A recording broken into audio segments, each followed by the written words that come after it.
Well, hey, today is Monday. It is July 24th.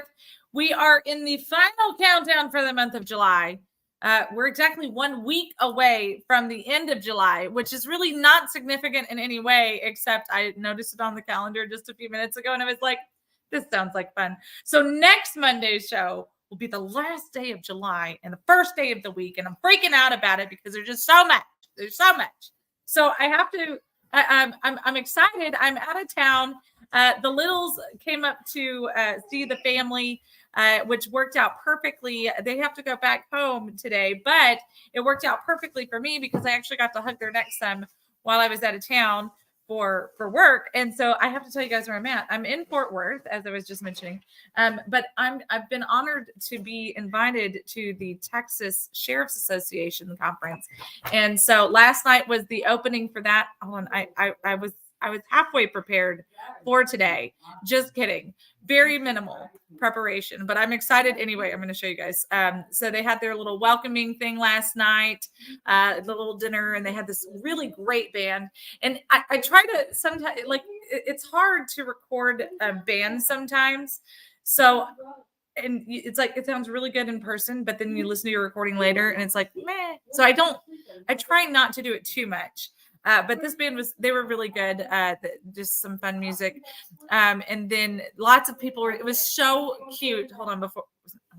It was so cute to get to see. There was a bunch of little girls, like the Sheriff's Association conference is so family oriented. Like they have events and schedules even for the kids. Like I think that I'm going to assume, I'm going to go out here on a limb. I think because the sheriffs know that their families get put under so much pressure and there's no true appreciation for like law enforcement families, except for within the communities, their own communities. Being a 14-year law enforcement family, I can affirm that. The kids really just kind of get washed aside if it's not for the law enforcement families letting them know that they play a valuable part in this. And it's no different for police officer family, constable families, sheriff families, and things like that. But it was so nice to see their opening night and these sweet little tiny girls, like Charlotte's age and younger, were out on the dance floor dancing. And it was so cute when the president of the association came up to speak. This little tiny girl, like she must have been like 2. Well, I say 2, maybe like 3. And she just came up and she just held his hand while he's talking. And it was the cutest little moment ever. And anyway, so it was really sweet to get to experience that. So, we're out there, we're having fun. This though, now I don't know if this is specific to the convention center or if it's specific to the conference. But this is a huge star right there in front of the exhibit halls, and it's all made out of cowboy hats. Is that not the funnest thing ever? Let's see if I can make that a little bit bigger for you. All of these are cowboy hats, and then right here in the center, I hope you guys can see. Yeah, you can see my cursor, I think. Right there in the center is a sombrero, though. So I kind of thought that was a little bit of fun. Anyway, so I think we're going to have a really great experience. It was really neat. I was sitting there. Oh, hey guys. Oh no, what did you could for 5. Worst part is I did brush my hair, but I won't look this rough. Are you shushing me on my own show? No, I'm gonna be quiet. Oh, you're telling her. Okay. They don't forget, go to tfl.com. You got to put that link in there, Simon. Anyway, oh gosh, what was I saying? Darn it, Simon. I looked away for 1 second. 1 second, I looked over there. Association. Sweet little girls. My little girl. Cowboy hats.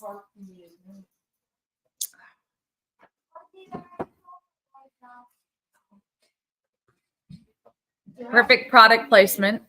I have no idea what I was fixing to say. Way to go, Simon. Way to go. You ran the whole show. The whole entire show. Well, I looked over. I looked because I had the screen share up, and so I could scroll through it. I couldn't see the comments because so then I all was like, oh, look, there's like 5. Charlotte did do my hair this morning. It's been a very busy day. It's a good busy day. I had things I was telling you guys about. Okay, well, I guess I'll start from the beginning. When I was born, it was a beautiful day in April. No, I'm kidding. Sheriff's Association, April. Okay, August. So, well, I'm sitting there and I'm waiting for I'm the guest of Sheriff Thaddeus Cleveland, and I'm waiting for him and somebody else so that we can get ready to go over for the dinner.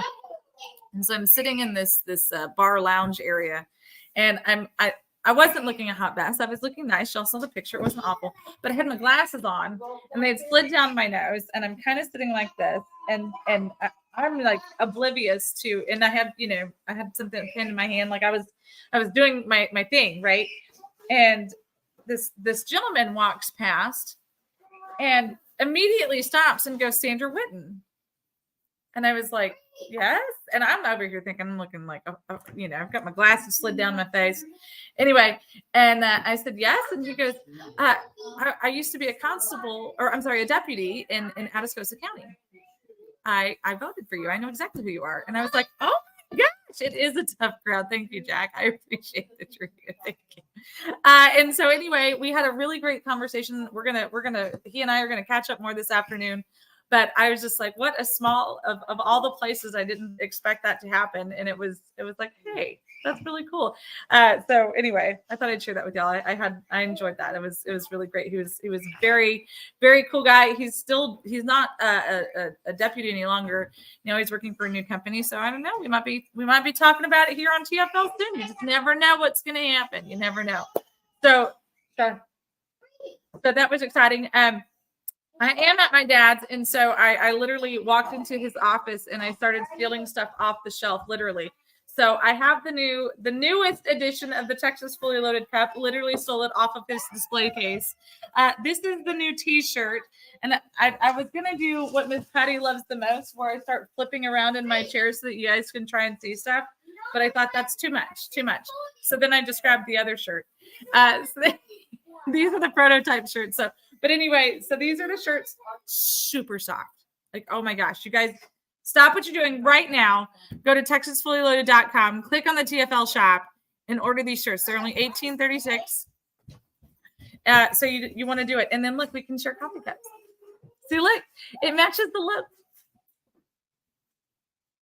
There we go. It matches the logo. You see what I did there? And then of course this one, the T-shirt matches our regular logo, and it's on our cup, or the other coffee cup too. So do it. TexasFullyLoaded.com. Click on the TFL shop. You're not going to regret it. I promise. Okay, so we've been talking here. Thank you, Simon. You're my hero. Are they talking about removing it? I saw that they were talking. Well, it's okay. The governor's not talking about removing it, but there's all this pressure from outside sources. So we'll talk about that in a little bit. With being at the sheriff's conference yesterday, of course, yesterday was just kind of the casual, everybody's getting into town thing. It was really nice to see some old faces, lots of people I've never met before. So I'm excited to hug some old necks that I know and love, and also get to meet some new sheriffs that I haven't gotten to meet yet before.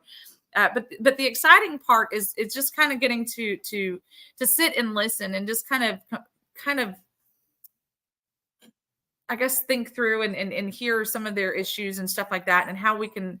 I am the next Vanna White.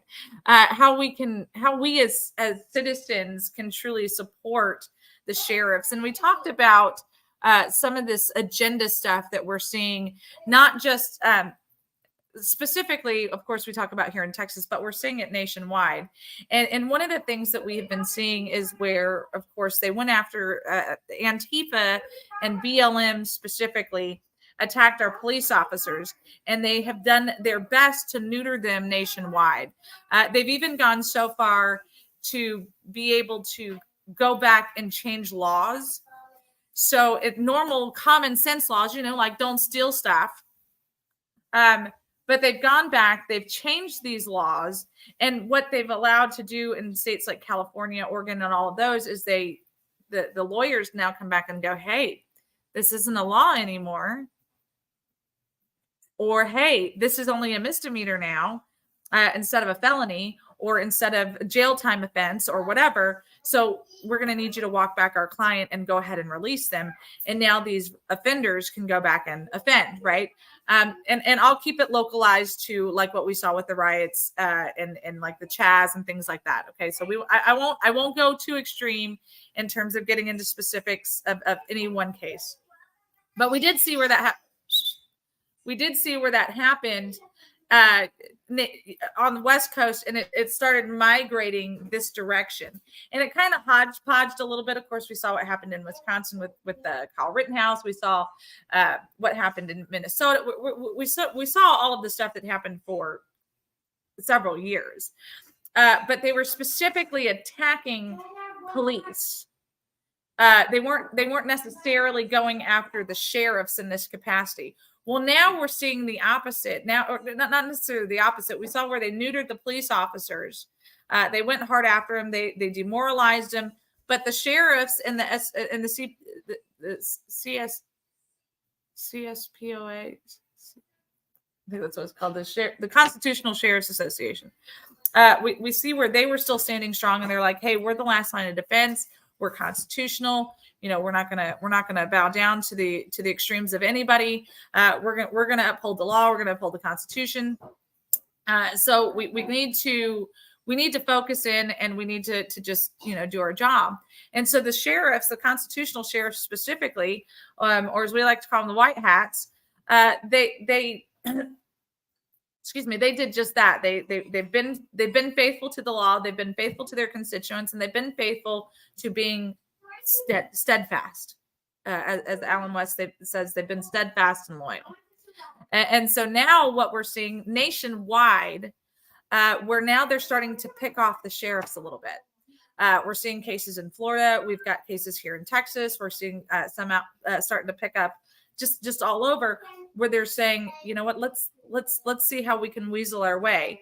And so this is a huge problem. And we as citizens, we have to be vigilant in this, because they went after I know I've talked about this on the show before, but I'll never in my entire life forget being in the state capitol, listening to testimony about a bill, and the Austin Police Officers Association president was there. And he said, "My officers, they put on a badge, they strap on a gun every single day so that they can go and try and protect this city. But my city council has neutered them. My police chief and those around him will not support us. They're too busy catering. So now I have to come to the state capitol, which happens to be in my city, and plead to the state legislators to offer us some kind of protection. Can we depend on you?" And it was this beautiful testimony that he gave. Of course, it was only about 3 minutes long. But the fact that they are having to come to the highest level that they can come to, because they're not getting the protection that they need. They're not getting the support that they need. And we're seeing this time and time again. And dealing with sheriffs for the last several years, they're the highest. They're the highest in the land, right? They're the highest law enforcement in the land. They run their own jails. They run their own budgets. They do everything. But they still have to go back and get permission from the commissioners. And the problem is that they can have a perfect case in point. They can have all their I's dotted, all their T's crossed. Everything is exactly what they want. But you start getting these commissioners with this leftist ideology, or this, well, I don't like this guy ideology, or the F the police ideology. And guess what happens?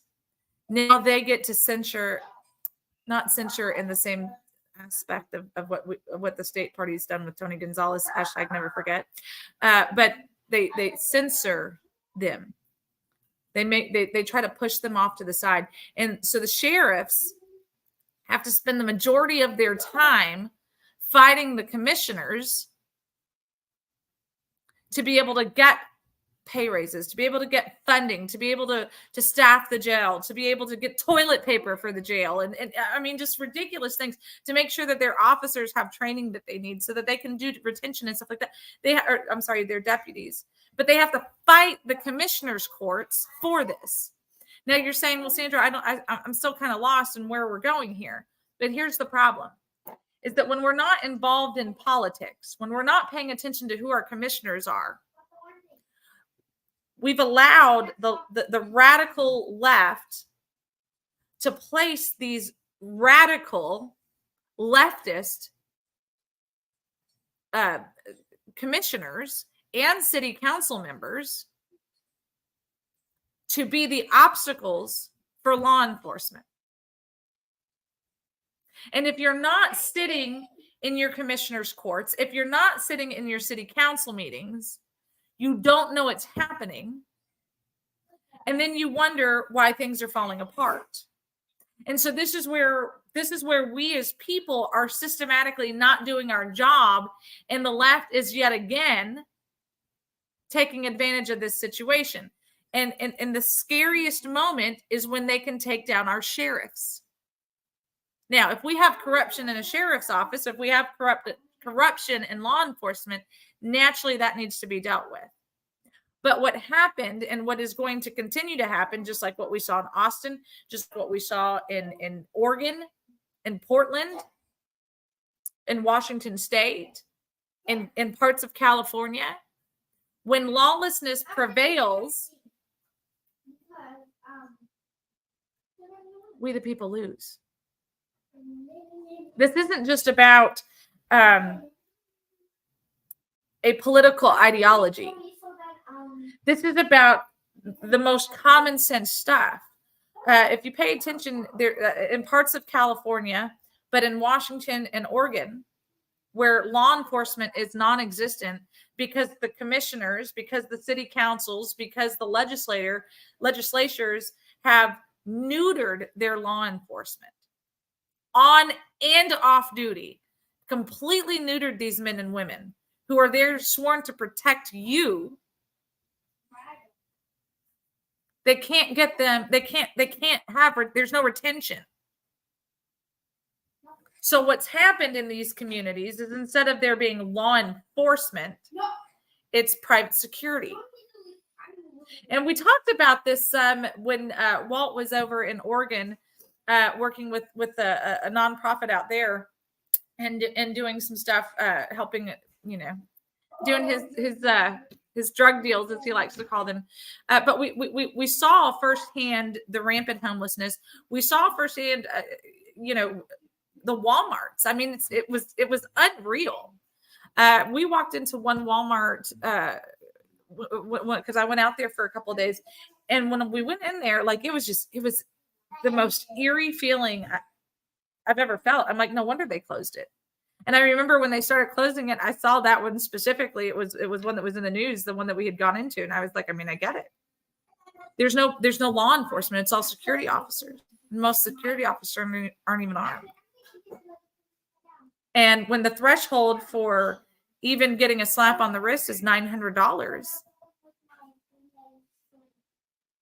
because they don't stop them. And if you've ever worked in retail, the number one thing that they say to their employees is, if somebody is stealing something, don't try and stop them. Just let it happen. Just try and get as many details as you can remember.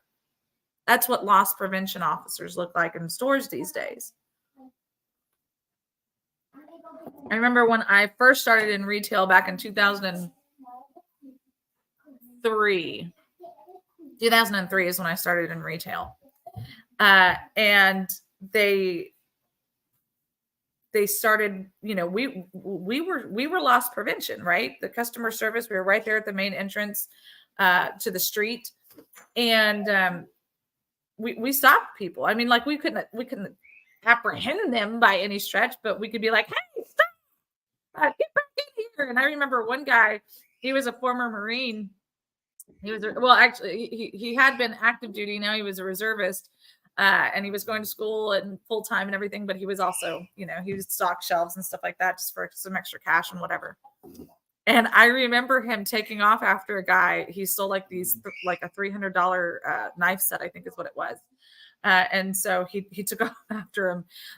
Now he would have lost his job for even leaving the building to go after this guy. He could have lost his job, and especially since it was up in Illinois. They're ridiculously liberal up there now.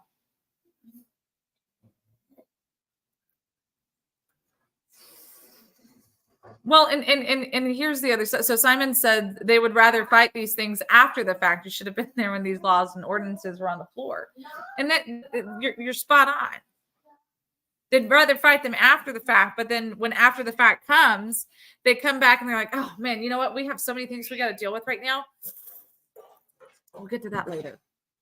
And that was the same thing that it's kind of part of my argument on the stuff with these 2-year sessions. Every 2-year sessions, you only meet for 5 months. And then the 5 months, it's really only 2.5 or 3. And when you're seeing legislators go, you know what, we at least need to get something passed. And then in the next session, we can tweak it and get it to where it needs to be. But at least we've got the bill passed. No, why can't we just get it right? Because that mentality is not localized to Texas in its super short session. That mentality is even being shown in the U.S. Capitol, right? Let's just get something passed. Let's just say that we're fighting for something. Let's put up this mega bill and we'll fight about it and know that it's not going to get past the Senate. But gosh darn it, we did our part in the House. This is part of this nationwide mentality. And the worst part is that and we can go back and say we can blame the voters. We can go back and we can blame the people who enact this stuff. We can pass the blame on to everybody in some sense, right? But at the end of the day, we the people are still allowing it to happen because of our inaction. And this is where we're failing. This is where we're failing as a society. This is where we're failing future generations. This is where no, everyone but me. I'm kidding. This is where we can pass this buck, but who's going to finally quit passing the buck off and stop it? And this is where your constitutional sheriffs are going, hey, we're stopping this buck. We're not playing this game with you fools. And now you have leftist leaning media that goes, actually, we're going to make up stories. We're going to punch holes in actual cases. We're going to do this. We're going to do that. We're going to do everything but what we're supposed to do, just to smear your name. Because we as voters specifically have such short-term memory. Now, not the people who are in the grind every day, but people who I lie. That was actually the biggest lie I've ever told. We the people, even the ones in the grind every day, fall back on, yeah, well, they did mess that up. They did. But it could be worse.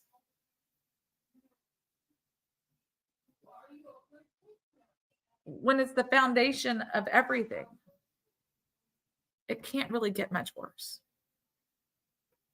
Right? When it was the COVID scandal in terms of shutting everything down, and now you're seeing states walk back stuff. Whether it is this BLM sympathy. Somebody sent me an article this morning, and it was talking about, it was essentially race baiting. Hold on. I'm just going to read you the article title. Well, most of the article title. No. It says, this is from a newspaper. You're welcome, Miss Patty. It's from a newspaper, and it says, growing Hispanic GOP caucus tries to expand its reach. Well, first of all, I'm pretty certain that is the only thing that was discussed in 2022's election cycle. That was it. Was just Hispanic, whatever. Fill in the blank. We have to fight for the Hispanic vote. We have to fight for the Hispanic vote. Hispanic. And the whole time, the Hispanics are looking around going, Wait a minute. It went from we have to get the black vote, we have to get the black vote, to we have to get the Hispanic vote. When are we going to start getting the Asian vote? When are we going to start getting the white people vote? I mean, when are we going to just start getting the people vote? See, we're race baiting.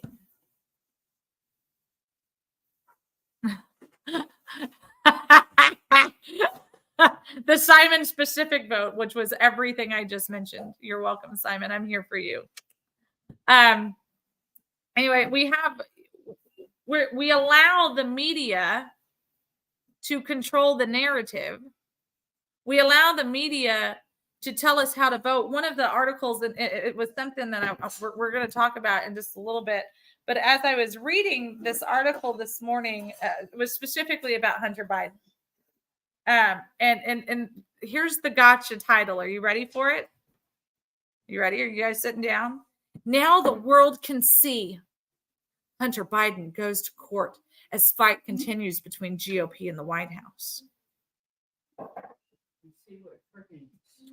And so we're going to go into it, but I had to laugh at this because they're in this article, and we'll talk about the meat and potatoes of the article in a little bit, but they were specifically talking about how awful Senator Grassley is for trying to get this information out. And they specifically make the statement,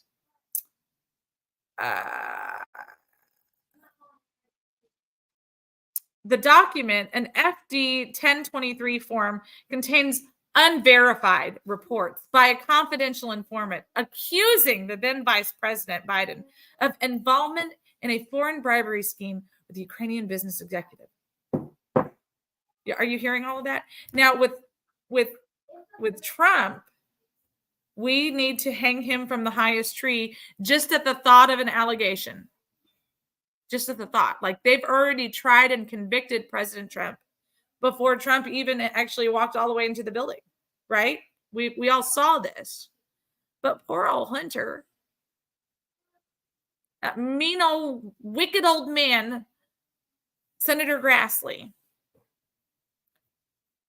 in an FD 1023 form, contains unverified. So now this agency who's frying President Trump, but now the same agency under question about Biden, it's unverified. We can't prove that any of that actually happened.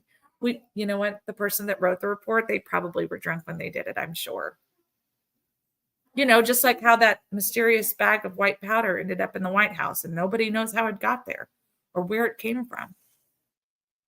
We can watch a mite biting a flea's butt on a dog in Mars, but we don't know how a bag of cocaine got into the White House.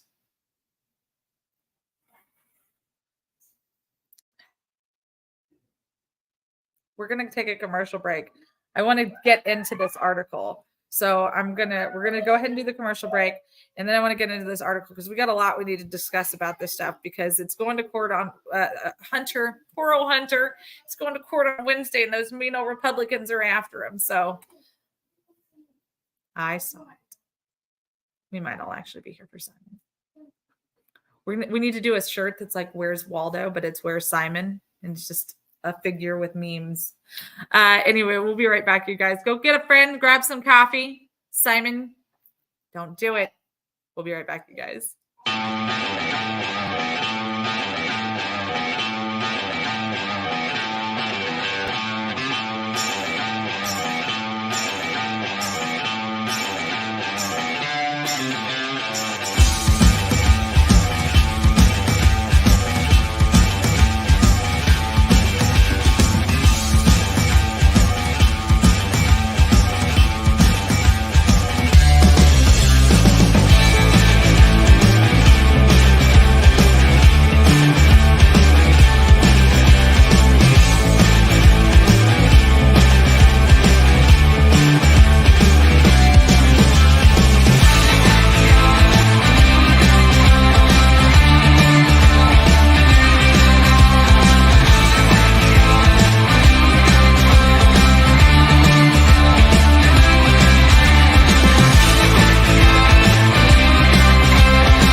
We are back with a huge, huge thank you to our amazing sponsors, the Montgomery County Tea Party. Don't forget, on the first and the third Monday of every month, be at Citizens Grill in Conroe, Texas. The meeting starts at 6:30.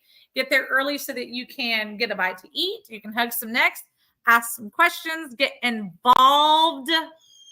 So important, guys. We need to all work together. That's that whole we the people work mentality. That's why we partnered with them. Also, don't forget about the Vietnam Veterans of America. Their service and sacrifice went far beyond a distant shore, and they continue to still serve their communities and their fellow veterans, both past and present. So next time you see one, tell them welcome home, and maybe you can go to vva.org, find a local branch, and take them a plate of cookies or some sodas or something for their meeting. Buy a raffle ticket for their next raffle, or buy tickets for their next event. Get involved, because they're not just focused on one community. They're focused on all of our communities. So we truly appreciate you guys. The Baytown branch is going to be hosting the conference for the state of Texas in October. So we're going to have more information on that. You guys know we're going to be plugged in. Justin has been working on that with them. So I'm super excited that we are going to get to be a part of that in some fashion, even if it's just to be there to fanfare and celebrity with them. I'm super excited and looking forward to that. So make sure you guys are involved. You know what? Just let me sleep. I just want sleep, and that's not going to happen. Don't forget, go to the Texas Fully Loaded website.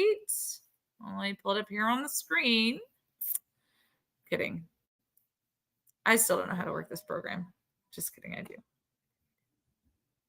All right, go to texasfullyloaded.com. Don't forget to click on that TFL shop right there. You can also click on sponsors and friends so that you can see everybody that we're supporting. But if you go here to the Texas Fully Loaded shop, you go right here and look at all of these beautiful cups and t-shirts. Bye, Colin. These beautiful cups and t-shirts. Product placement. Maybe even have some kid sizes on demand. Mom. Oh, not that kind of demand. Y'all say hi. Say hey, y'all. Hello. Oh, no, gosh. Say hi, guys. This is what happens when they have sugar in the morning. Y'all go away. Anyway, go to the Texas Fully Loaded shop and be part of the show, because that's how you can help keep us on the air. Go to texasfullyloaded.com. Click on the TFL shop. You can also click on the friends and sponsors. Find a way to get plugged in, help support us, support you. Don't forget about mammouthnation.com/# we the people work. Get rid of the big box shopping. I have an update. Okay, so you remember last week I gave you guys the whole rub down on the Father's Day gift from China. And then they came back and they're like, well, we can give you 10%. And I was like, absolutely not. Well, then they responded again and they said, well, I guess if you mail it back to us, but we're not going to pay for that. We'll send you the address that you can send it to. And then when we receive it, we'll refund your full amount of money. So I was like, yeah, all right, we're going to play this one out, because 10% is not acceptable. So we're spit spot. So we're going to play that one out. The best part is I will also have their address, so you guys know what we can do from this. So we're going to have fun. Hey, everyone wants to know who paid those wee little models. Papu paid them.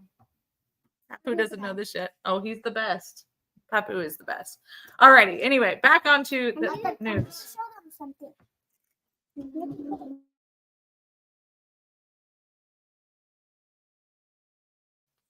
Okay.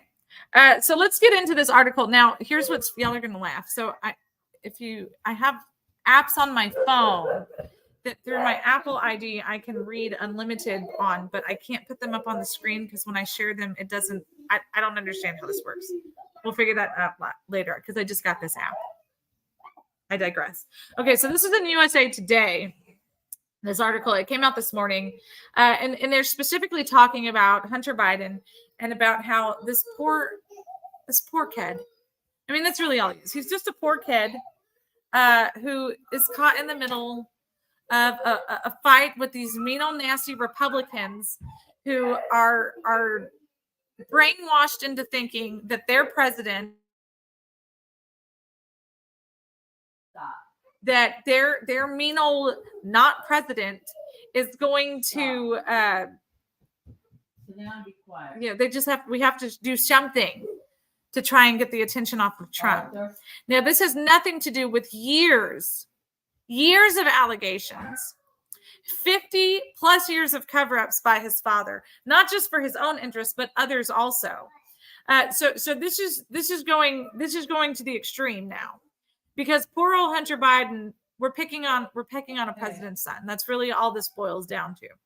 Now, Arthur, Charlotte, come here. you guys know that I have never been one to be okay with picking on family members, right? Whether it is a political opponent, whether it's somebody I agree with, it doesn't matter. Like, we leave their families out of this. That's not the case with Hunter Biden.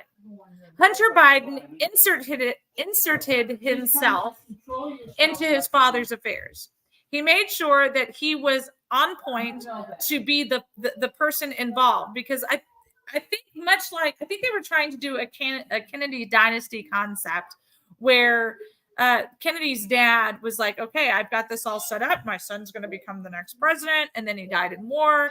Now he can't be the next president. So then Jack ended up picking up the torch. And then RFK ended up trying to pick up the torch after Jack was assassinated. And y'all know the story. So I think that Biden, in his little devious mind, was like, that's what we're going to do. Okay, we're going to build the kingdom this way. And so Beau was the one who was supposed to lead the fight, but Beau got cancer and he died. He had a great military career. So here we are. Well, I don't know. In this crazy world, I don't have a real answer for you, Simon. But right now, the media is in this frenzy to show how mean those awful GOPers are picking on the president's son. It's only son. Now, we've showed the video, I think once or twice, about where Jill Biden is standing on the balcony with Joe, and Hunter is trying to, he's freaking out for his fix, right? He's all like, I gotta get out of here. Like, oh my gosh, like all of the classic signs of a druggie trying to get their fix. And the sun has shifted. So the sun has shifted so much so that I don't go blind and look like a weirdo. Okay. So now let me read you this. So though the president's youngest son has reportedly paid off all of his tax debts and struck a plea deal that avoids jail time, another prosecution is still continuing on Capitol Hill. I mean, they're just being so. This is the second paragraph. These little, not that y'all can see that, but it's the second paragraph. And I want you to hear, because you can't see it. Hopefully we can hear it here. Littles. Hold on here. Oh, just kidding.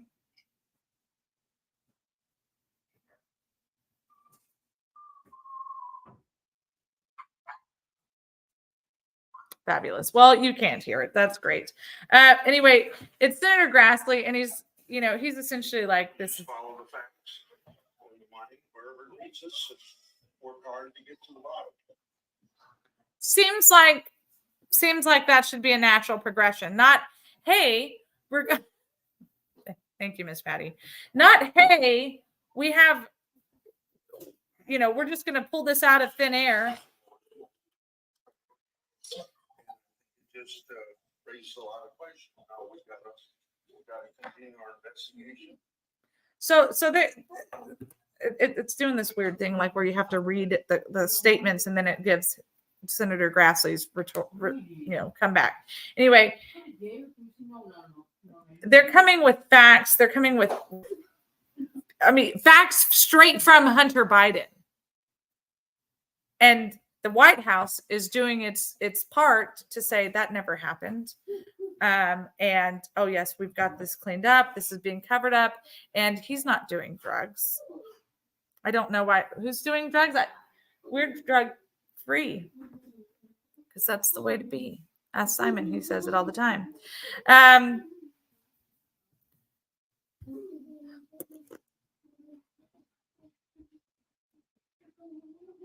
The two IRS agents involved in the Hunter Biden investigation, along with the public release of the FBI document with unverified allegations against the president.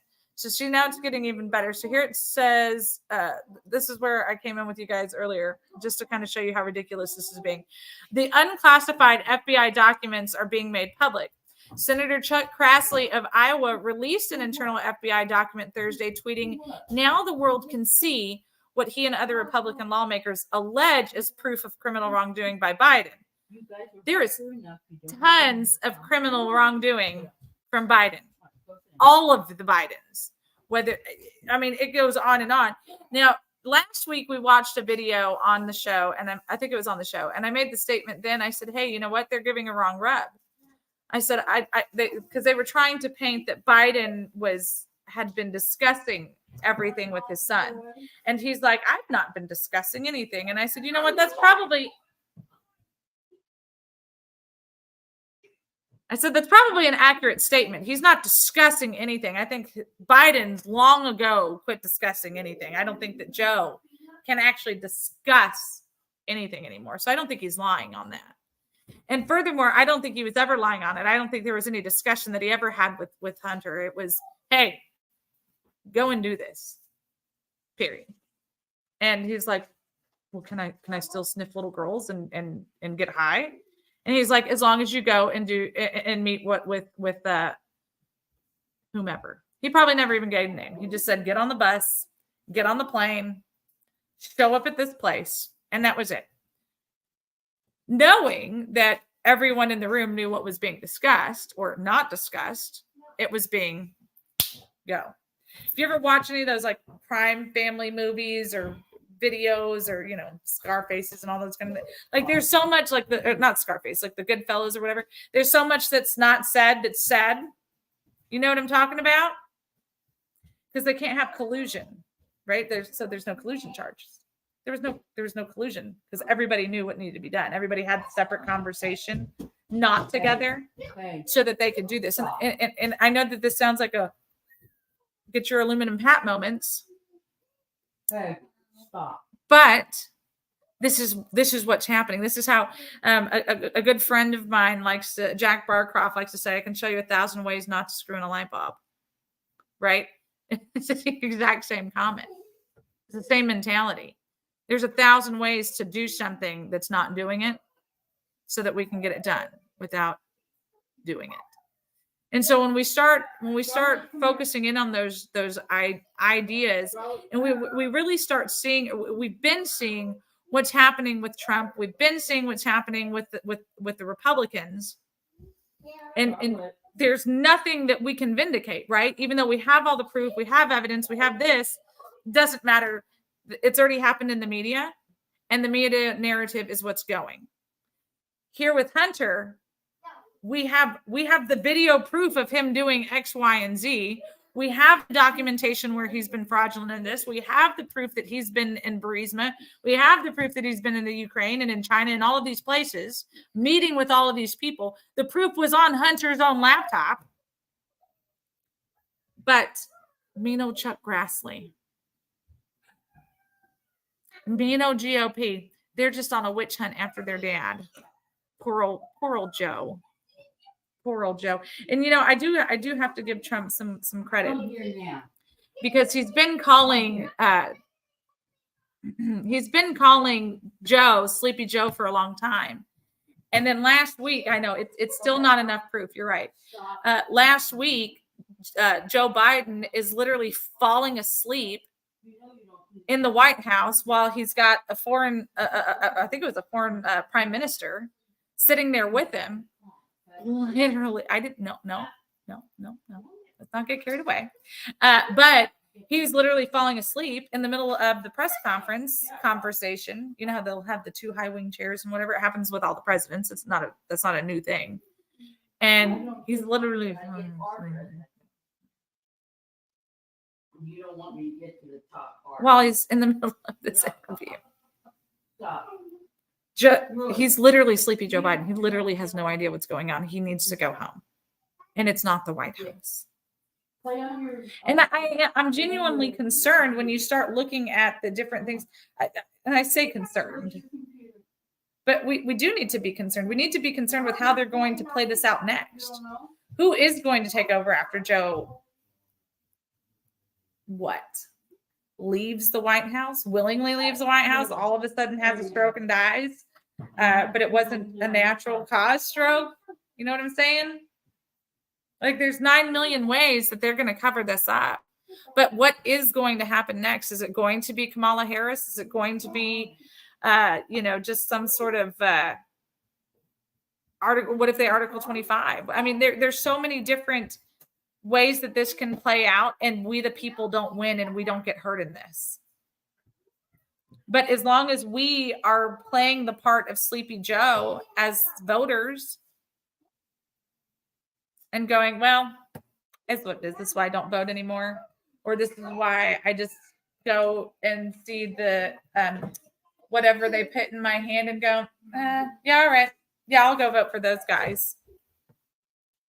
This is going to happen. This agenda, and there's all sorts of, different agendas that people want to talk about and quote, and you can call it whatever you want to call it. It's the destruction of America. We talk about suppression. This is going far beyond suppression.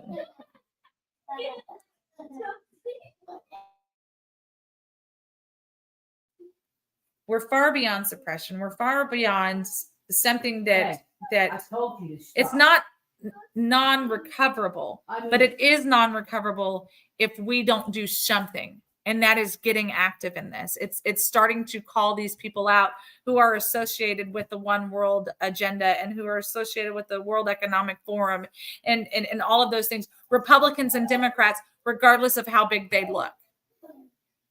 Last week or the week before, we talked about rhinos and we talked about how they look scary and they have the ability to be scary. They have that big, huge horn. They have this big, thick skin. But at the end of the day, they have little birdies that sit on top of them to protect them from things. So when we call people like Tony Gonzalez a rhino or Dan Crenshaw a rhino, and we keep going down that path, there's a reason. They might look big and scary because they have this huge war chest that they get to hide behind. But at the end of the day, that's all they've got. Because they have gotten to that place where they have manipulated and been manipulated so much that there's no integrity left. So they will literally sell their souls. They will literally lie to your face. And when you call them out on it, they're like, yeah, but you can't do anything about it because I have more money than you. They literally say those words. That's why they put such the emphasis on the war chest. They call it a war chest for a reason. And you have to have money. You have to have money to raise to fight these guys off. You do. But you also have to have voters. You have to have people who are willing to make a change. Who are willing. This is where you get to have your stand in the gap moment. We get to stand up for our law enforcement. We get to stand up for our veterans. We get to stand up for fill in the blank. All by casting a vote. That's it. That's all you have to do is cast a vote. But how you vote matters. And yes, we are totally fixing to go on to a primary rant because we have to. We are six months away. But we're 5 months away from filing. That's scary in itself. Actually, I think we are about 6 months away. July, August, September, October, November, December, January, March. So we're 7 months away from early voting. People are still going to be jumping into races. I tell everybody, look at my race Look at my race. Everyone was like, oh, if they don't, I said the same thing. Hey, if they don't jump in and they haven't been involved since, the beginning of the summer or the middle of the summer, they're not a serious contender. They don't care. It's just like you didn't see them apparently doesn't mean that they weren't working. Better yet, when you jump into apparently you can jump in at the very last minute of filing, not be seen in your district and still win a race. You didn't know that, did you? You guys Crazy. stop. All right, fix it. We're having fun. They can still win races that way. And by winning the race, it really is just the disruption so that they can make sure that the right people don't get to the next step, so that the right people aren't in the I election. didn't say face it.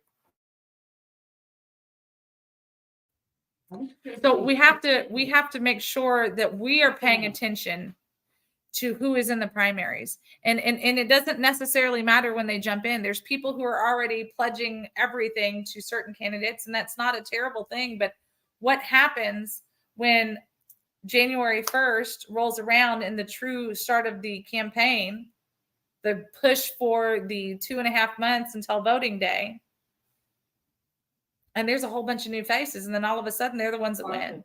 Because it's not just the people that are involved in the party politics that are winning. It's not just the GOPers that are out voting. It's not just the DNCers that are out voting.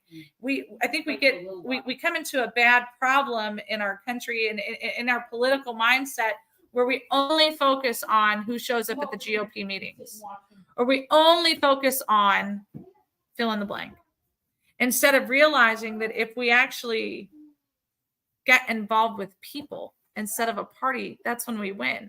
We have the most toxic system in Texas, which is open primaries.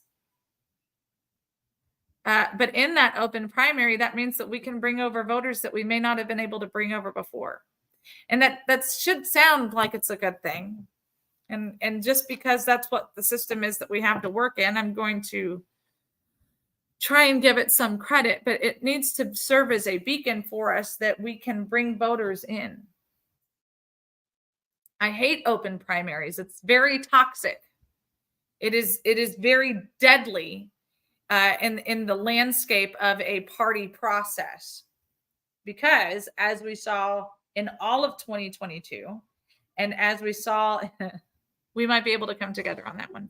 As we saw in all of 2022, as we saw in the beginnings of 2020, but really, if you look backwards, several of us this weekend were trying to put a face to when this toxicity started. And it's really been in recent elections when it really kind of took that hard, whoa, what in the world? And it was during the Obama administration.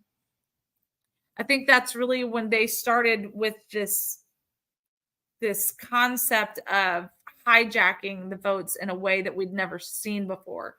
Clearly, there's been, fraudulent voting since as long as anybody can remember. We've talked about it here before, back in 1884, the fraudulent voting was so bad in Laredo, they actually had to call in the National Guard to stop the fighting in the streets because of the unjust practices of fraudulent voting. And that was with the paper ballot. Of course, Lyndon B. Johnson, we love to pick on him. He's from Texas. And that whole thing played out. And all of a sudden, the infamous Box 13, all of these votes that just came in were from people in the cemetery in alphabetical order. Crazy. People in the cemetery. That practice has not stopped. Now, we do have a glimmer of hope. We're breaking up with Eric, but there's still so much that has to be done. And this is something that people think, oh, somebody's going to pay for it. Somebody's going to pay to clean the rolls up. No, it's not so much a paid situation. It's we need volunteers situation. We need people to show up at the local parties and say, hey, I hear we're breaking up with Eric. I hear that we're trying to clean up voter rolls. We have a precinct chair, but I can volunteer my time. Like volunteerism is becoming a dying art, but it is something that we need to revive. We need to bring it back to life so that we can clean up the voter rolls. This is where that we the people work is so important, because without it, it doesn't get done. And so this repeater cycle just keeps happening over and over and over again. Nobody wants the responsibility of having to do the work, and that's why we're failing. And it's contagious, right? Have you ever showed up at a church picnic or whatever, and you see somebody kind of struggling? Explain what Eric is. I'll pull up. I've got some stuff. We'll pull it up after this next commercial break, Miss Patty. But you see somebody who is struggling to try and like pull out all the cotton candy for the kids, or keep the ice in the cups so that people can go through the line or whatever. And you're like, you know what? Let me come and help them. Like they look like they're drowning back there, and they're over there trying to do a good thing. Look at them helping kids, or look at them helping the old people like get their plate. Arthur, Let me go help real quick. you don't push her like that. So it's contagious, right? It's just that one little act of kindness, and then it can spark another act of kindness, and it's usually a visual thing. Like people need to see somebody else doing it before they go, hey, maybe I should get involved in that. Maybe I should help. Dang it, I should have done more. Have you ever gone? Hopefully you answer yes. Have you ever gone on election day and you see the poll workers and they're swamped, the line's out the freaking door, and they're frazzled because they needed more help and they didn't have enough people show up or whatever, or people signed up and then they didn't show up? That's the worst, because people relied on them. So everybody talks, everybody complains, but then nobody shows up. Or they do put their name on the paper and then they don't show up. It's not just the voters. The voters will come when we come and we say, hey, click, volunteering with my homies today. We sit here and we act like it's all this well-oiled machine that the left has, because they're just paying everybody. Yes, they are paying some of their staff, but we get to pay some of our staff too, even in volunteer organizations and stuff. But what we fail to do is we fail to show an inviting environment for people to come and volunteer in and have fun and face paint and do all this fun, crazy stuff, because it attracts people. Nobody wants to go and be like, hey, can you come help us pass out these papers? We're going to have a lot of fun. Also, there's another box over there that needs to get moved. And yeah, the printer's not working. Nobody wants to be there. Nobody wants to be at that place. We have to do better to market our purpose, or we're not going to get the volunteers. We're not going to get people to show up. The Democrats out volunteer us because they make it contagious. These people have. We were with we were talking to some people this weekend, and somebody was like, hey, this one person is completely clueless on politics. Like, you're not going to be able to don't even bother talking to them about politics. And so we were like, okay. But there was a volleyball that got hit up and it was just too perfect. It couldn't be missed. So we wanted to see how bad it really was. And Walter looks at our friend and says, yeah, well, we met each other because the person asked how they met. And so they said, well, we met because it was through politics. And Walt pops up and he goes, yes, I was recruiting for BLM. And so then they start going back and forth about this. And they said, oh yeah, I've heard of BLM. I think they're supposed to be really good, right? I mean, just completely clueless. Like, these people have no idea. And the best part is that they mentioned several Republican things. No idea. And they were good Republican things. Oh yeah, I've heard of BLM. Really? Tell us about them. But just the fact that they mentioned 15 Republican things, exaggerated number, but you know what I'm getting at. And then one time say BLM. Oh yeah, I've heard of them. They're supposed to be good. They do a lot. Do you see where we're going? They don't know what it is, but they do know they do a lot. And they're talked about all the time, so they must be good. Man, that's painful. We have to do better, Republicans. Austin, We have to do better, my GOP. dogs are in there with him. We have to make sure that we're the ones that They're are in there? creating the excitement and that contagious atmosphere where we want people to come. Do we need to be a little bit more silly? Absolutely. We have to learn. And I think that it gets an unfair rub, right? Because and this is something that was kind of created in the name, right? The grand old party. It sounds great. But if you ask anybody who might even know what GOP stands for, it's always Grandpa's old party. And then we get younger people involved.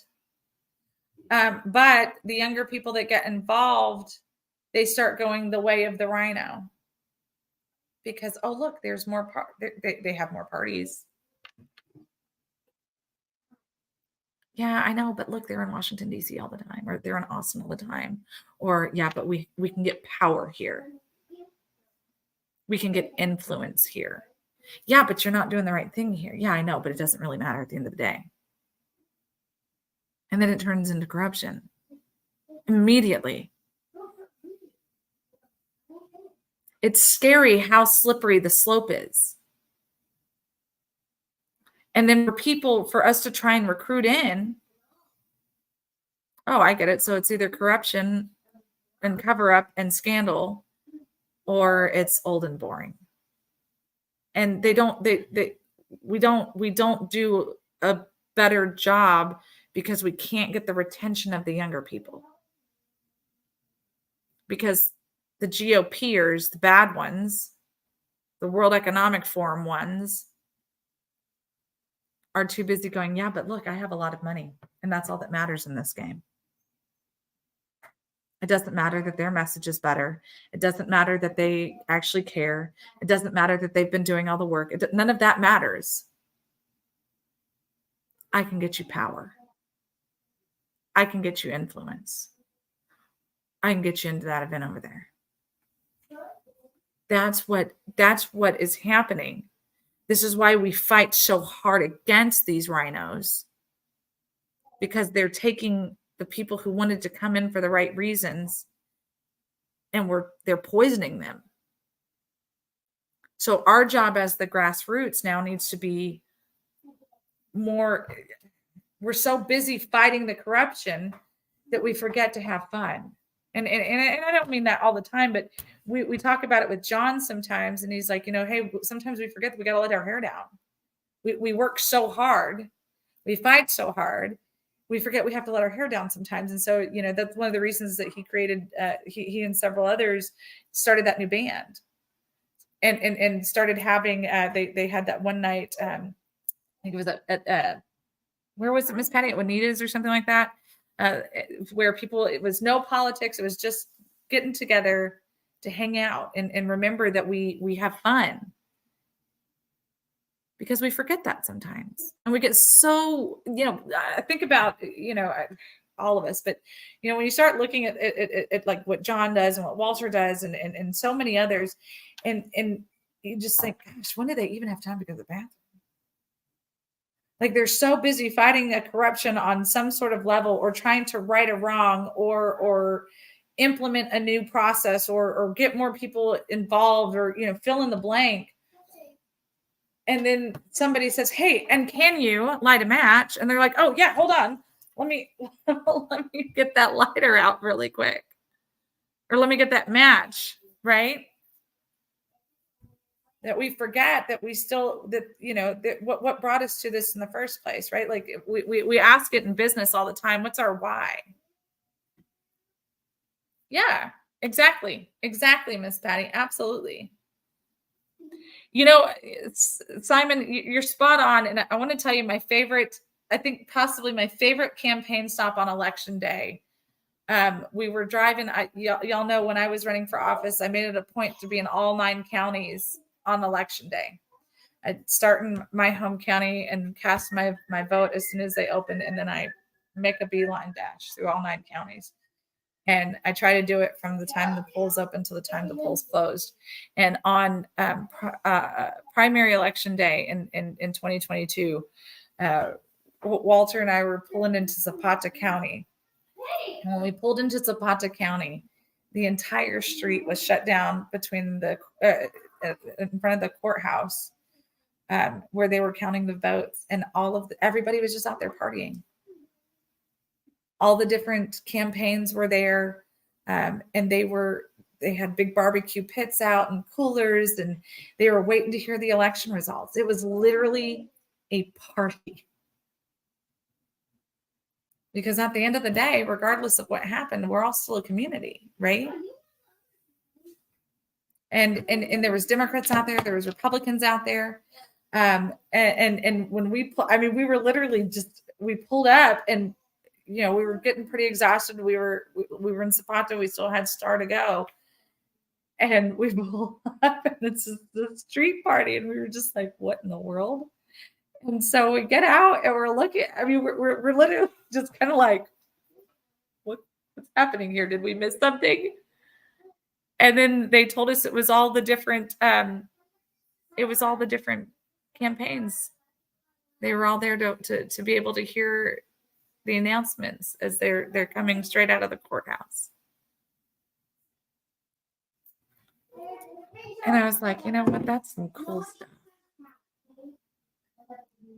We do have our watch parties. We got to be at the one there at the Montgomery County Tea Party on election night in November.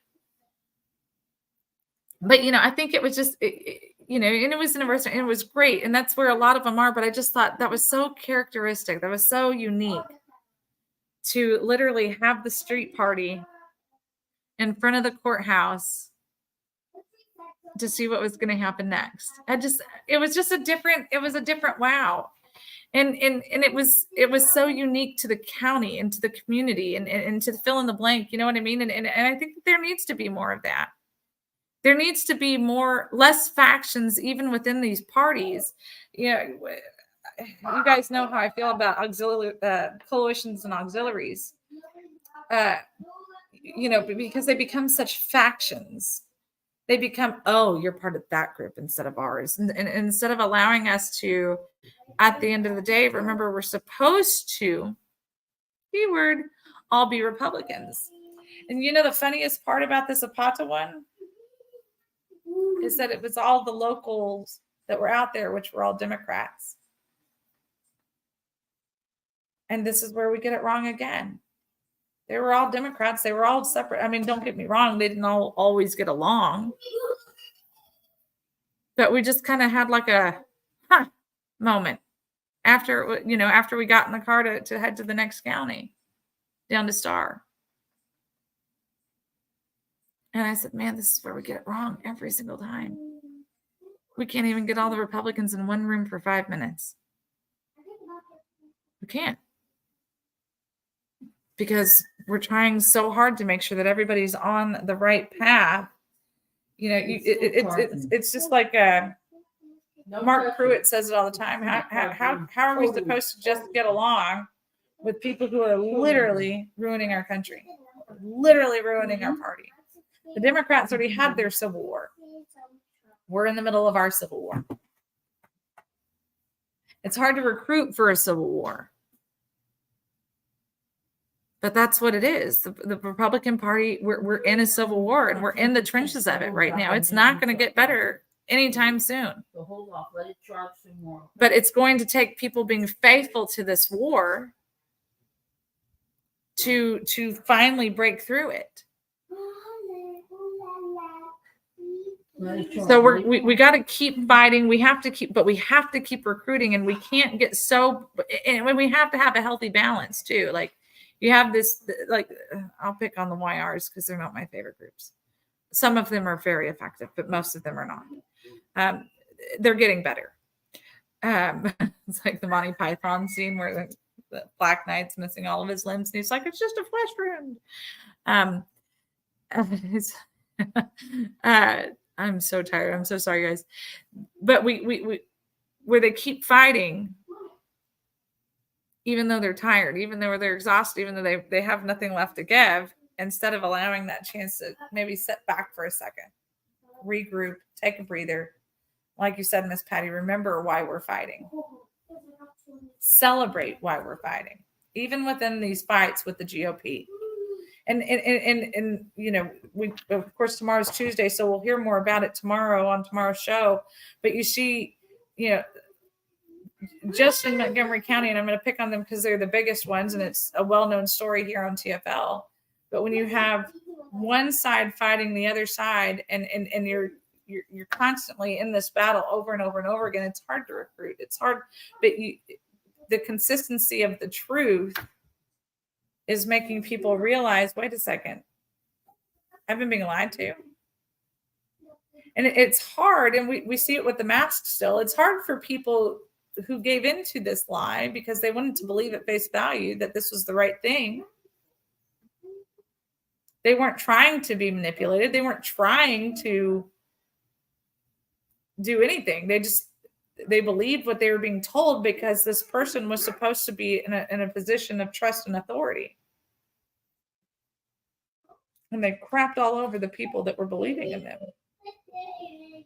And they would say one thing to one person, they'd say something to another person, and they'd come back to this person, and the shell game, right? The cup under the shell game would just keep going on and on and on and on and on. And so then people just said, you know what, this is why I don't fight anymore. I'm done with this. Or, man, I can see why recruitment's hard. Because retention's even harder. And people just keep giving up on this fight. And people are giving up on this fight for our country because of the exact same things. And there is voter fraud. There is corruption in our voting system. Exactly. Hey, I'm recruiting, I think, a little bit for people to pay attention to Ramashawammy, by the way. But you know, we see the numbers on election day. We see the corruption. We had this really great speaker at the Montgomery County Tea Party. There's absolute ballot corruption. There's absolute counting corruption. Like that. That's not this argument. But we, as Republicans, we are sadly mistaken if there's not Democrats showing up to vote and showing up to be a part of their staff. We're sadly mistaken. They have all of these little groups, their little factions, I wanted to say their Texas Project, but that was a Republican one. There was one, there's 2 or 3 of them, and they are these massive groups. I mean, they have more force in their auxiliary groups than we do in our whole party.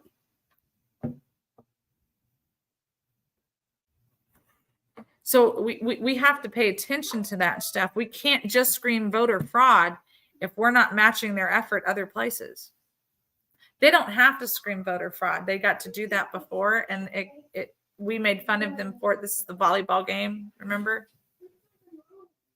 We made fun of their screaming there was corruption, said that was possible. And it happened to us, and we said there's no way. They said there's no way that that's possible. And at this point, I think it's just orneriness to say that there's no way that that's possible when it literally happened on both sides of the aisle. I mean, we literally have the documentation. We have the proof. We told you guys about that video. We hope that you went back and watched it. About the Alabama governor. I get it. We know that the voting corruption is there. We do. But most people don't know what they're getting into, but they see smiling, happy faces, and they go, hey, let's go there. They have bright, fun colors. Let's go there. Most people have no idea what they're signing up for, but they see the excitement, and so they go there. It's just that simple. We have to do better at recruiting people for our own party. And right now we need to be in a recruitment situation, not just for an individual candidate, but for our party. We need to be, our voter registration staff needs to be more than just sitting around with red t-shirts and an elephant going, "We love America." We've got to make it more fun. We have to make it more inviting. We have to make sure that we, the people, are not just working, but we are also having fun in that work. Right? It's just like when pastors talk about giving, right? We need you to give, but Jesus doesn't want you to give out of obligation. God doesn't want you to give out of obligation. He wants you to give out of joy. He wants to give out of, it wants to be with meaning, right? A joyful giver versus a reluctant, like, just because I have to giver. And unfortunately, we forget to be joyful in our work. They're being joyful in their work, and their work is terrible. Their work is literally the undoing of our country, and they're happy about it. But they're joyful. So they go over there. People go over there because they're happy. They're having fun. Well, I don't agree with everything that they're doing, but gosh darn it, they're having fun. So I'm going to go over there. Or you know what? They were smiling extra big. I'm going to go over there. It's the customer service mentality. I talk all the time about, the customer service stuff that I used to do in training. And the number one thing, it can be the worst restaurant on the planet, but if they have good customer service, I will go back. I will go back because customer service matters. It's service with a smile. That's what's retention. That's what brings people in. Because we need to be able to serve with a smile. And in the GOP, we're not serving with a smile. We're waiting to see where the next knife is coming from. We're going to take a commercial break. I'm going to find out what in the banana peels has happened in this last segment in the background, which has made me go. And then we're going to see about balls. And I'm going to see if I can pull up a quick informational video on Eric and why it was bad. I know I've had them sent to me, but I don't know how quickly I can find one. We absolutely should. Maybe not the giant ones, maybe like the little ones like that McDonald's used to have. We're going to take a commercial break. We're going to come back. We're going to talk about Eric, and I'm going to see if we can find what the latest is on we're going to see if we can find what the latest is on the big balls in the river.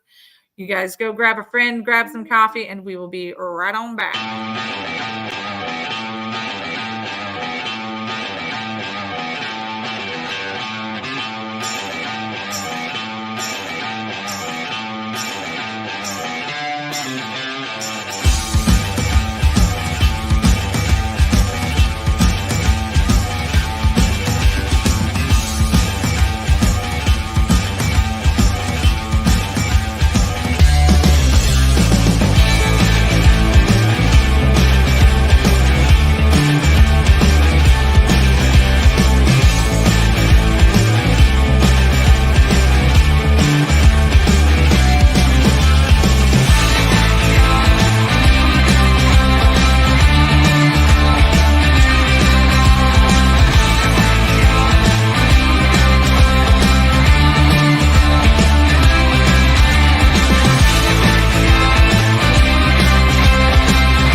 are back with a huge thank you to our amazing sponsors, the Montgomery County Tea Party. Don't forget the first and the third Monday of every month. Be at Citizens Grill in Conroe, Texas. The meeting starts at 6:30. Get there early so that you guys can enjoy yourselves, do some of that laughter and having fun thing that we were just talking about. It'll be great. So make sure that you're there for some of that before the meeting starts, and then of course after as well. Also, don't forget about our Vietnam Veterans of America. Welcome home, guys. Go to TexasFullyLoaded.com, click on support and friends, and you can find a link so that you can get involved with these organizations and more. Also, make sure that you click on the TFL shop so that you can get a new t-shirt, new coffee mug, or 4, whatever, it's fine. Or 5. And then also don't forget about Mammoth Nation. Go to mammothnation.com/#we the people work. You have to sign up under that. You get a discount on the sign up, which supports Texas Fully Loaded. And then you also get discounts and exclusive deals on veteran and American-owned businesses and products and services, including like hotel stays and things like that. So make sure you check out Mammoth Nation. You're not going to want to, you will not regret it, and you're not going to want to regret it either. Okay. I was trying to get the some video. I couldn't find a quick video, but I did find a quick article, and it was specifically talking about that Texas was breaking up with Eric. It was in the Gateway Pundit. I'm going to pull this up really quick here. Oh no! Wait! Oh wait! Well, no! I'll do this first. This is important. Okay, this is all right. Focus, because this other one is fun. So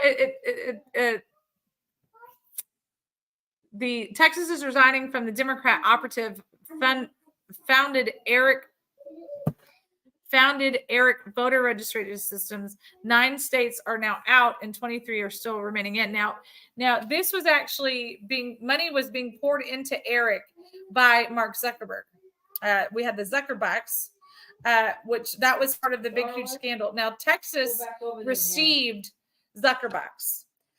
Webb County specifically received $28 million or some crap like that in new voter machines, and these were all funded from the Zuckerbucks. So Eric is the elections. Hold on, let me give it to you. The Electronic Registration Information Center. Okay. And what it's supposed to do is it's supposed to clean up the voter rolls. And it was really doing everything except for cleaning up the voter rolls. Now, like I said, it's also Missouri, Florida, and West Virginia are also withdrawing from it, joining Ohio, Louisiana, Alabama, Virginia, and Iowa. So several states are going, hey, we're done with this. It's not effective. And it's not doing what we were told it was going to do. Now, the big question, and this is where the Republican Party of Texas, your local counties, we're going to need boots on the ground going through these rolls, seeing how much damage has actually been done, and seeing how we can fix it. And so that's why it's important to get involved with groups like the Montgomery County Tea Party, get involved with your local CECs, and some of these organizations that are known for doing like actual work. So a lot of the TFRWs are really good about doing this kind of work also, because these are things that number one, we don't want federal overreach on, because the states are responsible for our own elections. Our states are responsible for our own voter rolls and things of those lines.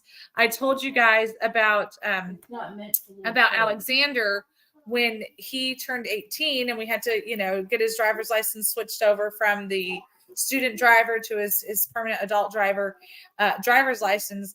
And just because I know the rules in Texas, I wanted to see if it was going to deny him renewing his voter registration card. Now, he doesn't have a voter registration card because he had not registered to vote yet. In the state of Texas, you're not supposed to be able to register online. You're not supposed to be able to register online. But as we just saw in this hole in the system, when I clicked on the button anyway, because I wanted it to come back. Now, I didn't expect the immediate on the computer screen. I did expect a letter or nothing at all telling him, but if there was going to be something saying, hey, you're not registered to vote, you need to go to your Webb County Elections Office or a voter registration drive or something, right? Like that would have been the proper thing to have happened. But that's not what happened. What happened instead is Alexander received a voter registration card around the same time that his hard permanent license came in. These are parts of the holes in the system. There was no verification. He never filled out a form. Now, when you go to the DMV, you can register to vote at the DMV, right? When you get your driver's license, but you have to be in person. And in order to renew a record, you had to have had one in the first place. So do you see where these holes are? Now, the problem is that when somebody passes away, they don't get kicked out of the system. So when you get your death certificate for your loved one and, you know, the system updates on everything else or you have to make the trustee, if you will, of this person's estate and to close out their affairs after they've passed away, you are responsible for making sure that this is one more loose end that gets tied, making sure that their voter registration is no longer active. So you have to contact the elections department and go through this whole thing, just like you do with everything else. And this is one that always falls through the cracks because people assume, because this seems like it should be a thing, right? People assume that, well, if you can't show up to vote, if you didn't fill out the card that was sent to you to mail-in vote, you won't, your vote won't count because you weren't there to vote, right? So it just seems like it should make sense.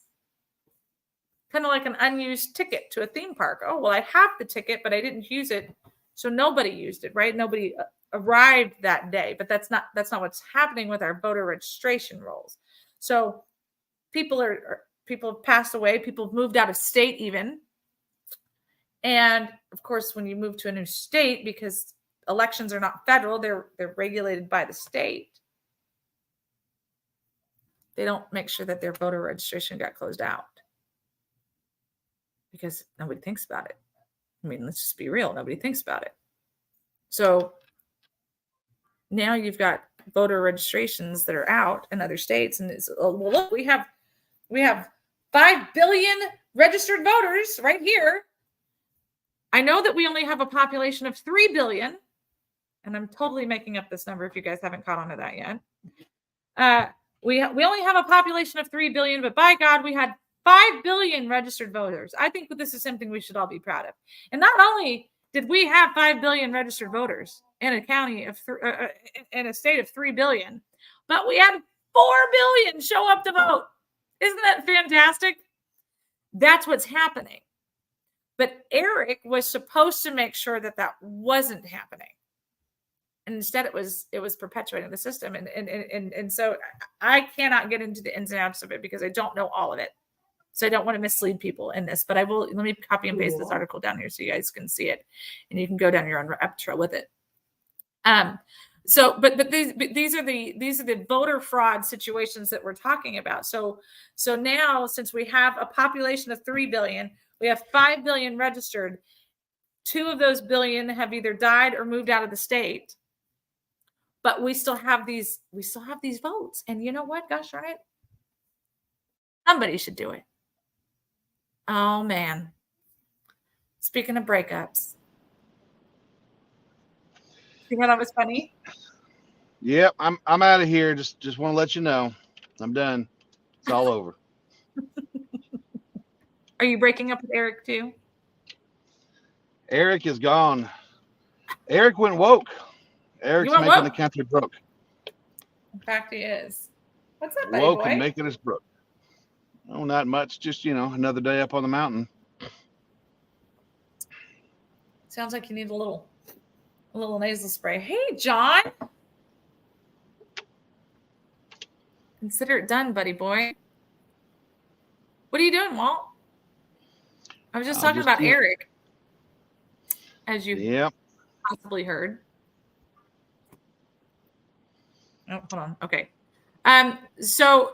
Also, I was getting ready to transition to balls. What do you know about the balls? I heard that there was another. Simon was saying that they may not stay much longer. That they were trying to get. I guess that injunction is trying to make some traction.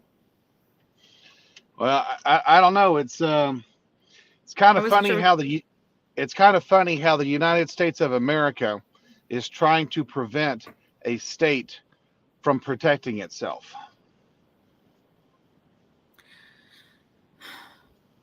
Kind of makes you think, since we were just talking about Eric and all, and about how the federal government isn't allowed to oversee in state affairs, like elections, how they would have the ability to do it here. Well, it's actually obvious. The federal government has failed to protect our Texas border as a part of the United States of America. So at this point in time, we are no longer the United States, and we have to be the state of Texas and whoever will unite with us.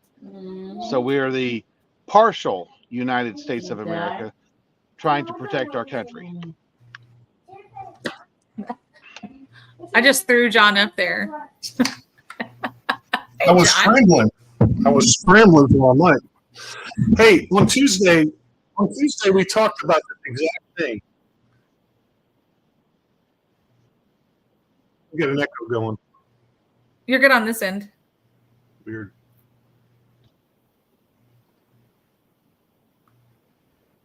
Let me dial back in. Okay.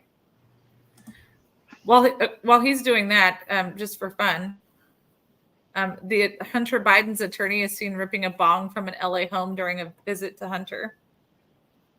Yeah, nobody that literally cares. Just popped up. Yeah, nobody cares. Hunter. It's legal in California. I mean, again, it's against federal law to have drugs, so that's against federal law. But yet the state can do what it wants there. So when it comes time to not protecting our borders or to making sure that anyone can do crack cocaine or marijuana on the balcony in front of a camera system, it's all okay. But the moment you want to protect your citizens of your state because the federal government has failed, it's time to throw that baby out with the bathwater. If you go look at Tuesday's show, I said exactly this. I said we're deploying these things, and you watch the federal government's going to sue over this. They're going to come after the state. It's again, Sandra. It's not like we have a crystal ball here. It's just you just think of the most ridiculous bullshit that the government can do, and that's what they do. It's easy to. Well, but here's the fun part there. So, at what point does the federal court system send the U.S. Marshals out to enforce that order? Well, I don't know, but this is why every single election matters, guys. This is why every election matters, all the way from the lowest political office, precinct chair, all the way up to the president of the United States. There's 100 million evangelical Christians in this country. Less than half of them are registered to vote, and less than half of those show up at the polls to vote. Up until 2005, we had $5 trillion in national debt. It has increased exponentially under Republicans and Democrats alike. What are we at? 20, 30 trillion? I lost count.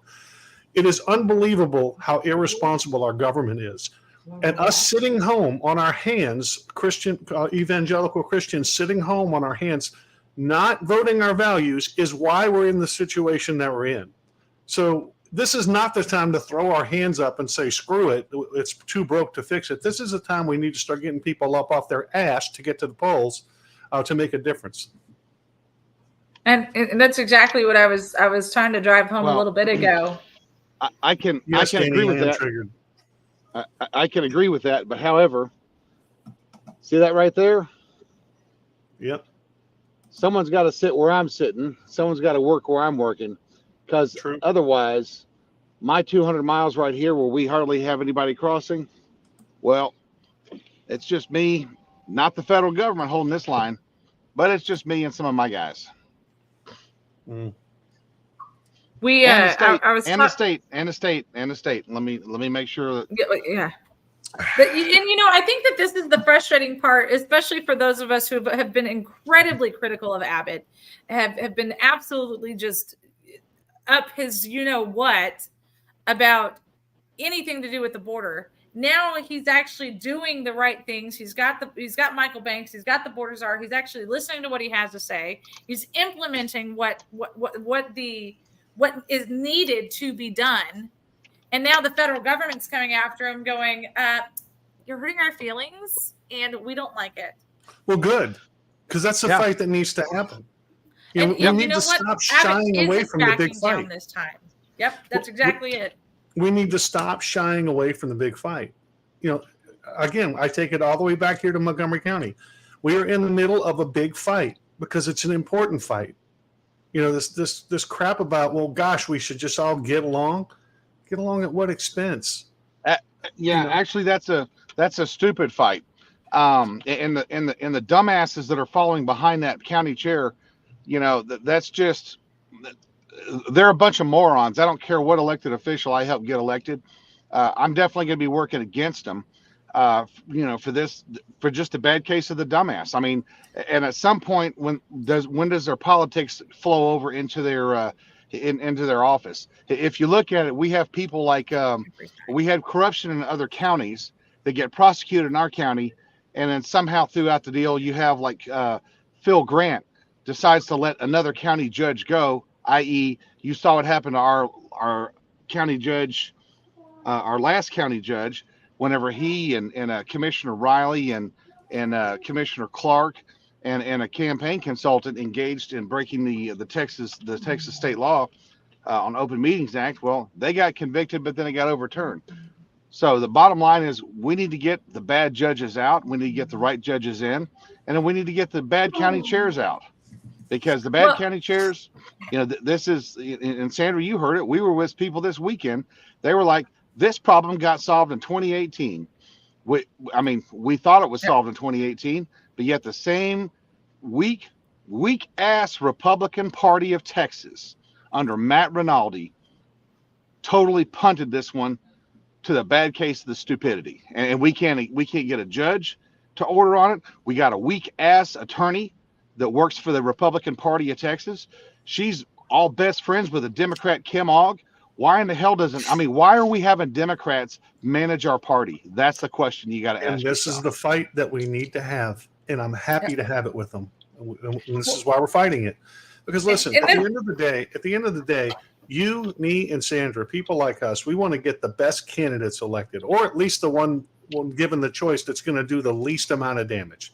Okay, that is not what the rhinos are all about. It's about just what they said. We want to support the people who support us. It is a pay-to-play scheme. Their whole goal is to take away our ability to vote for the best candidates and do the least damage. They just want us to be forced. Want to trick voters into voting for whoever's paying them, and that is killing us. It's killing our county. It's killing our state. It's killing our country. And we need to expose them. And this is the fight we need to have. We got to push this. The courts right now are saying, yeah, it's the state party's deal. The state party's saying, we don't want to touch it. It's got to be the courts or the county party. Well, the county party's saying, we'll fire this little SOB today. If you're leaving it to us, he's lost every single vote. But now he's just appointing people in and telling them they're precinct chairs. So you can't even have a legitimate vote in the eyes of some voters here, because our chairman, this little corrupt bastard, I call him that, has just brought all these people in and told them, you're now a precinct chair and you can vote. So he has purposely created this hostile environment of confusion. That's what the devil does. And the state party sits on its hands and says, well, geez, we can't do anything. I'm telling you, if the courts finally say once and for all, this is on the state party, and the state party says it's on the county, we're just going to fire the guy. And he's going to have to go to the courts. I don't know if you guys heard a little bit ago, I was specifically saying, I said, one of our biggest problems is that the Republicans, and I've said this before, we've talked about it before, our party is literally in the middle of a civil war. Yep. and there's so many people, and I kind of picked on. I said I'll reference Montgomery County because it's something that's well talked about on this show. We kind of know what's going on here. I can easily just reference something, but it's happening all over, not just our state, but our whole party. And if you look up, one of the kids was watching one of those little animal shows or whatever, and it was talking about rhinos and about how they look scary. They have this big, huge horn, and they have this super thick skin, and they're really big. But it's really just their size that is the scary part about them. They're actually very gentle, and they have to have birds around them to take care of them. And I couldn't help but laugh. And I was like, it is literally exactly what the rhinos are that we have here in Texas, but all over. They're big and scary because look at us. We have these big, huge war chests, but they have to have their little manipulators around them to actually handle them and take care of them. Well, and good point there. And then relate that to Montgomery County. John, didn't they have a parade this weekend? Yeah, it was last weekend, wasn't it? Well, okay, yeah. And if I'm not mistaken, who was the Grand Marshal? I don't know who the Grand Marshal was. Okay, well, I don't know. You tell me. I mean, you're keeping up with it more than I am. Somewhat. Well, I was just wondering what was the float that won in Montgomery County, the reddest county in the state. The pedophile float won. The pedophile float. There was a bunch of different awards that were issued. I saw the list. I know what you're talking about now. It's a 4th of July parade. For those of you out there who don't know what's going on, we're trying to celebrate this really wholesome 4th of July event. And the woke mob decided to stick a float in there, a gay pride float. And Scott Robbins, let me pull up his testimony because it was awesome. Let me find it real quick. I think you guys will really like it. It'd be worth playing if I can pull it up. Wow, I missed that altogether. Holy shamolians. Okay, that's the Woodlands. That's under the leadership of Brian Christ. I wonder what the party's going to do about that. Oh, I'm sorry. Well, they're going to have a fundraiser. They'll have a fundraiser. You know what? We should put up some community centers for that, Walter. We're broke. I want we went woke.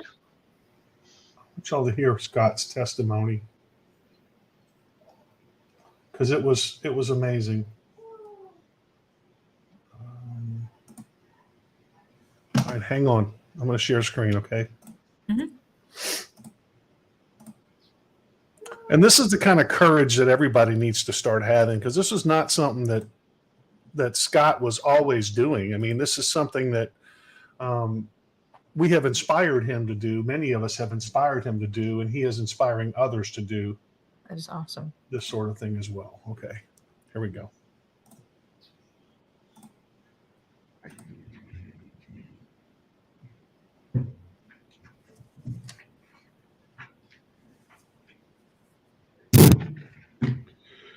Good evening, Woodlands Township Board. My name is Scott Robbins. I rise to discuss the recent Independence Day parade here in the Woodlands and the inclusion of the gay pride float and specifically the appropriate use of taxpayer money. I speak as a taxpaying citizen of Montgomery County, as a taxpaying citizen of the Woodlands, as a father and grandfather of kids who go to school and live here in the community, and also as the elected precinct chairman for Precinct 33, which includes Grogan's Mill, East Shore, and downtown Woodlands. It is the largest, most populous precinct in the county, and I would argue, therefore, the most important. And I want to note that I've been reelected in landslides. I don't ever get less than 90%, so I'm representing my constituency. I want you to understand that. Those areas are the area where the parade was. My constituents elected me and continue to vote for me in landslides, as I've just mentioned. I've never gotten less than 90% of the vote, and that's if I even draw an opponent. So why is that? It's because this community is filled with God-fearing, conservative Christian families that do not approve of and will not tolerate this board's use of taxpayer dollars to promote so-called values that they find abhorrent. Like thousands of other citizens of Montgomery County, I and my family turned out to watch the Independence Day parade here in the Woodlands. We were expecting a celebration of America, of independence, the traditional values that all Americans have come to expect from a parade on the 4th of July. And certainly we got some of that. Unfortunately, we were also subjected to an array of filth, perversion, child grooming pedophiles, and a celebration of gender dysphoria by way of the gay pride float that stuck smack in the middle of an otherwise wholesome family event. The world seems to have gone mad and lost its collective common sense, but I haven't, so let me speak. I will speak clearly and I will say openly what 97.3% of this country is thinking but refuses to say. I'll say it. One cannot change his or her sex by taking hormones or mutilating reproductive organs, since every cell in our body is created male or female on a chromosomal level. Gender dysphoria, a condition in which one feels at odds with his or her biology, is exceedingly rare and does not require life-altering interventions. At the same time, the consequences of such interventions can be nothing short of catastrophic for children and their families. Permanent sterilization is only one of the consequences one might experience after undergoing a transition. That is why the pervasive ideology and practice of transgenderism are nothing but madness and mental illness, and we are going to celebrate that here in the Woodlands. That's what we're going to celebrate. Why are more and more children and teens diagnosed with a once rare gender disorder? Why are gender clinics popping up all across the nation? That's because groomers, Marxist activists, and useful idiots in the education system, the government, and certainly a few on this body as well, have spread dangerous and scientifically baseless ideas that confuse young minds. This body, the Board of the Woodlands Township, should never, ever spend a single penny of taxpayer money to promote, venerate, or celebrate any of that mess. This body needs to take a step back and acknowledge who it is that you work for, who put you on this board, and who will take you off. Mr. Robbins. I suggest you never do something that stupid or vile again. I yield back anytime I have. Thank you. That brings us. I'm proud to be in text message groups with that guy. Did he bring the wood or what?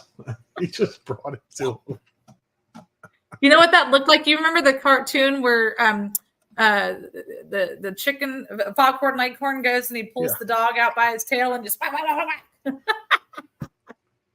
guys, we're officially out of time, but tomorrow, hopefully I can see you all, both of y'all's shining beautiful faces for all the happy little people. Hey, the 28th, Friday night, Pacific Yard House, Johnny and the Spensations. Be there, 8 o'clock. Gonna be a good time. We love you guys. We'll see you guys tomorrow. All of us will see you tomorrow. Bye. Bye-bye.